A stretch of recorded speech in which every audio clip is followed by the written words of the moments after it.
Hi guys, কি খবৰ? আজি ৰাতিপুৱাই ওলাই দিলো বুচকোৱা চাপৰি চেণ্টাৰলৈকে। মই যাম এতিয়া মাছৰ কাটালৈ। চাওক ৰাতিপুৱাৰ দৃশ্য, আৰু ৰাতিপুৱাই ছাগলীকেইটা ৰাস্তা দি দিছে, আৰু কি ধুনীয়া দৃশ্য চাওক, আকাশৰ দৃশ্য, ডাৱৰীয়া দৃশ্য। আৰু ৰাস্তাত এটা মানুহৰ নাই। ৰাতিপুৱা 6টা বাজিছে, বৰ্তমান ওলাই গৈছো ঘৰৰ পৰা। ধুনীয়া লাগি আছে ৰাতিপুৱাৰ বতাহটো, একদম মজা। আৰু এতিয়া বুচকোৱা চাপৰি চেণ্টাৰলৈকে যাম। এয়া চাওক, মোনা লৈ লৈছো গাড়ীৰ আগত, আৰু চাওক কি ধুনীয়া দৃশ্য।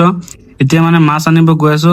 আজি আমি জামাতৰ মানুহ খুম ৰাতি, তো ভিডিঅ'টো চাই থাকক। বন্ধুসকল, আহি বুচকোৱা চাপৰি চেণ্টাৰ পাইছো, আৰু চাওক চেণ্টাৰত এটা মানুহ নাই। বহুত ৰাতিপুৱা হৈছে, বৰ্তমান 6টা বাজিছে, আৰু এটা মানুহ নাই। আৰু আহি মোৰ দাদাৰ দোকানত ৰখিছো। দাদাই চাওক কিবা বনাই আছে, এয়া চব্জি বনাই আছে, পুৰি চব্জি চব বনাই, পোলাও বনাই।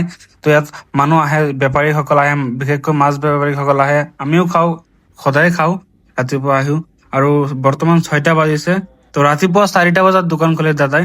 তো এতিয়া বুচকোৱা চাপৰি হাইৰোড চাৰিআলি আহি ৰখিছো, আৰু বাইকটো ষ্টেণ্ড কৰিছো। আৰু চাওক, ইয়াত টমটম লাগি আছে। ইয়াত বিভিন্ন ধৰণৰ মানুহ আহে, বিভিন্ন ঠাইৰ পৰা মানুহ আহে, আৰু অসমৰ বিভিন্ন ঠাইৰ পৰা আহে।